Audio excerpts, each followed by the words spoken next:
بسم الله الحمد لله والصلاة والسلام على رسول الله وعلى آله وصحبه ومن والاه أما بعد. السلام عليكم ورحمة الله وبركاته. أكم جرتان أجيفتوتك إنك خيري لا. الحمد لله رب العالمين بقى جراتني سنين جنة إن شاء الله تعالى رأي ربنا على ما فيه نما صدي ربين سبحانه وتعالى وياك يا ما لا إسان دبهنه نما سن الراها سفنه nama sadi ka guyyaa qiyaamaadhaa rabbiin isaan hin dubbifne ka ammallee gama isaanii rabbiin hin laalle ka ammallee dilii isaanii irraa rabbi isaan hin qulqulleessine ka ammallee ibidda laalessaa keessa rabbi isaan seensisu waa afur naa qalbisaa qaceelatti.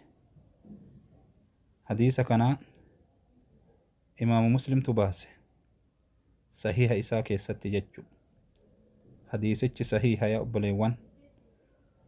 kanaafuu nama sadi ka haalataa sadi qabu rabbiin subhaanahu wa ta'aalaa guyyaa qiyaamaadhaa isaanin dubbisu gama isaanillee ija rahmataatiin hin laalu cubbuu isaanii irraallee isaan hin qulqulleessu ibidda laalessatu isaanii ta'e jedhe. eenyuma dhiiroo namni sadiin tun qalbisaa laalaa. نبي كان وانجل عليه الصلاة والسلام ثلاثة لا يكلمهم الله ولا ينظر إليهم يوم القيامة ولا يزكيهم ولهم عذاب أليم.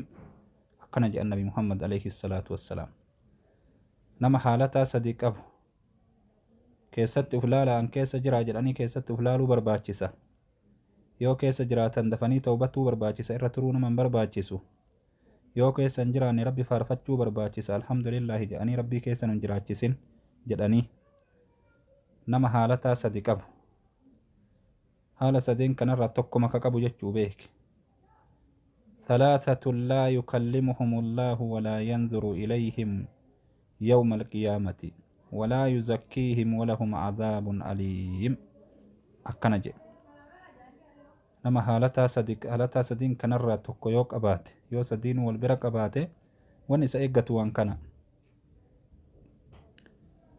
rabbiin isan dubbisu dubbii rahmataa dubbii laaffitiitiin gama isaan laalu ija rahmataatiin guyyaa qiyaama'a cubbuu isaanii irraa isaan hin qulqulleessu ibidda laalessatu isaaniif tahaadha jedhe.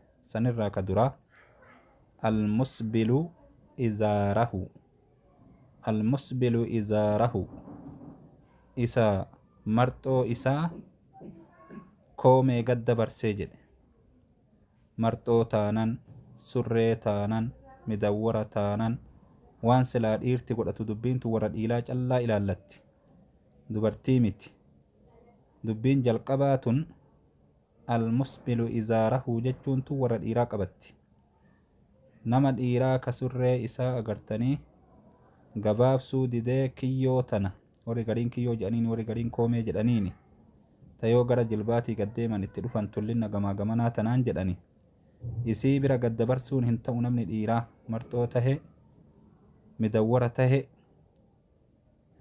waan silaa uffatu ka mul'ii gaditti uffatan kana huma tahe haa ta'u achi bira dabarsee uffatuu hin qabu. achi olitti tahuu qabdi.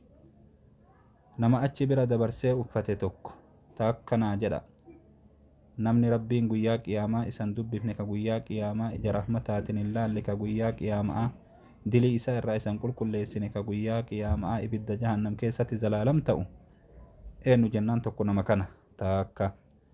walmannaanu fiimaa a'xaa kalammataa isa himataa ta'e waan kenneen keessatti dubbii tanallee qaceelatti ofirraa eegaa. tuni dhiirallee dubartootallee maraa qabatti. cufuma banii aadam qabatti. dubbiin tun cufuma banii aadam ilaalti. akka ka surreessu warra dhiiraa callaa ilaallatuu miti. kuni dubartiif dhiirallee ilaallatti dubbiin tun qalbisaa qaceelatti. tuni maraa ilaallatti. walmannaanu fiimaa a'xaan kun malaa ilaallatti. warra diinaggee isaa kennatu ka diinaggee isaa san himatu fakkeenya yoo isinii godhe fakkeenyatu waa namaa galcha kaatee har'a agartee kaa namaaf qotiyyoo bitte itti sadaqattee jechuu nama rakkataa tokko bara anatu agartee bararraa isa baase ana qotiyyoo bitee fi ana akkana isaa godhe anatu akkana isaa godhe jettee waan kana yoo haasoyte mannaana jedhamtaati. Rabbiin subhaanahu wa ta'ala dubbii kanarraa ni dhoorge. Rabbiin dubbii kanarraa ni dhoorge duuba. Rabbiin dubbii kanarraa ni dhoorge hujii akkanaa kana Rabbiin ni dhoorge. Laa tubxiluu sadaqaatikum bilmanni wal adhaa jedhe Rabbiin suuraa Baqaraa keessatti ayata 264 keessatti laa tubxiluu sadaqaatikum bilmanni wal adhaa jedhe Rabbiin subhaanahu wa ta'ala. Hin balleessinaa sadaqaa teessan himannaadhaan hin balleessinaa adhaa nama godhuudhaan hin balleessinaa jedha. Gaafa akka jettee himatte balleessite namallee adhaa goote namarraa sadaqatte san edaa nuti ufii bitate seenaa waan namaatiin boona akka itti sadaqatanii akkana taan edaa inni akkana godhataa jettee hiriyyaan ittiin achi deebitee isallee arrabsiti. Akkana karaa hedduun huccuu namaa bitanii waan tokko namaa godhanii ka'anii waan san dubbachuun sadaqaa san balleessu. Ayata biraa keessatti Rabbiin subhaanahu wa ta'ala akka dhagaa siidaa biyyeen gubbarra qubatee roobni itti roobee irraa dhiqee dhabamsiisetti sadaqaa isaa arrabaan dhiqee dhabamsiisee jedhe.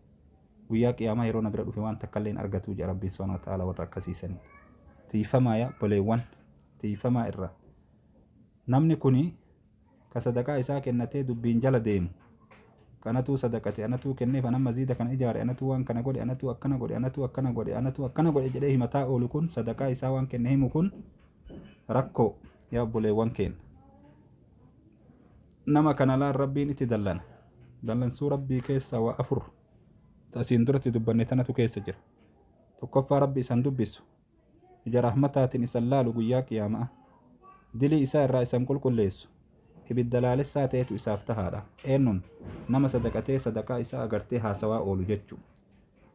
Ka waan kennate kana anatu kenne anatu akkana godheef anatu akkana godhe kan jedhu kana jechuu.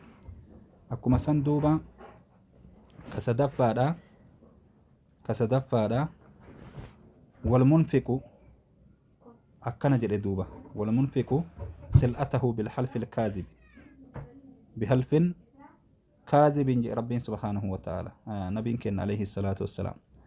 Kun eenyu jennaan isa diinaggee isaa kennatee diinaggee isaa gurgurate meeshaa qaale kakuudhaan ka meeshaa isaa qaaleffate kakuudhaan ka meeshaa isaa qaaleffate jechuu.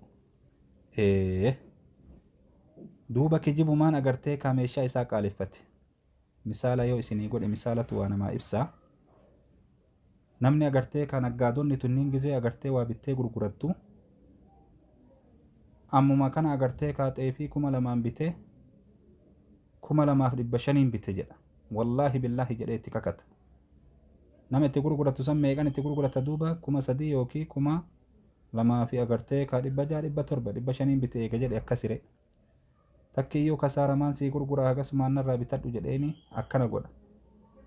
Warri naggaadeen shaqaxa agartee adda addaa nagadanillee akkasi warri horii nagadullee akkasi warri farda nagadu ka gaala nagadu kuma nagadanuu haa nagadanii warri waa nagadu kun kakuudhaan meeshaa isaanii qaaleffatan kakataa gurguratan. Yoo ati kakatte namni si amana abadan namni muslimaa si amana duuba warra naggaadota akka isaanii warra ol beeku yoon ta'in warri kuuwwan ka naggaadota hin ta'in ni amanan. Dhugaadha namni kun dhugaa dubbate jedhaniiti akka sanitti agartee ka waan san irraa bitan jechuu.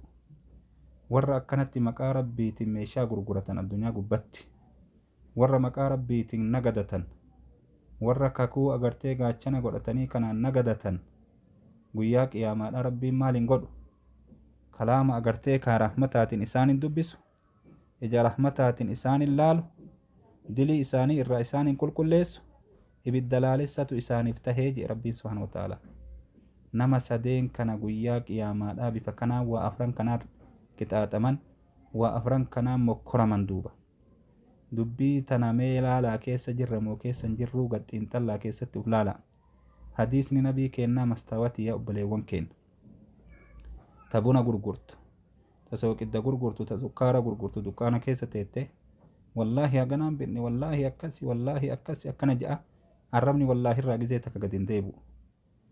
Haala kanaan namatti gurguratan duuba. Kakuu malee gurguratuu hin danda'anii haqamanii gurguratuu hin danda'anii waan bitanii maaltu isaan himsiise ofirraa ta'anii agartee kaagana malee nan baasu jedhanii haganaan malee agartee ka hin gurguradhu faayidaa irraa barbaadaa jedhanii yoo waan fedhan irra kaa'atanii miliyoona irra kaa'atanii yoo gurguran shari'aan isaan hin daangessine. Shari'aan kakuu kanarraa isaan daangessite. Kanaaf yaa obboleewwan keenya dubbii tana beeynee irraa haa dhoorginu.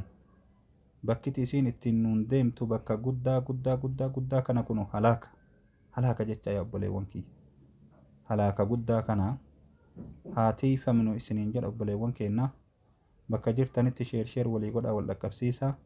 Obboleewwan keenya agartee ka waan kana wallaalaaf waan kana dalagutti jiran akka irraa seeraman dhaqqabsiisaa wal dhaqqabsiisaa. Balliguu annii walau aayaa jedhe nabiin keenya alayhi salaatu wassalaam. Ayata takkallee osoo taateen irraa geessaa jedhe. Bifa barbaadamu saniin haa geessinu wal gargaarree isiniin jedha. Assalaamu alaykum warahmatullaahi wabarakaatuhu.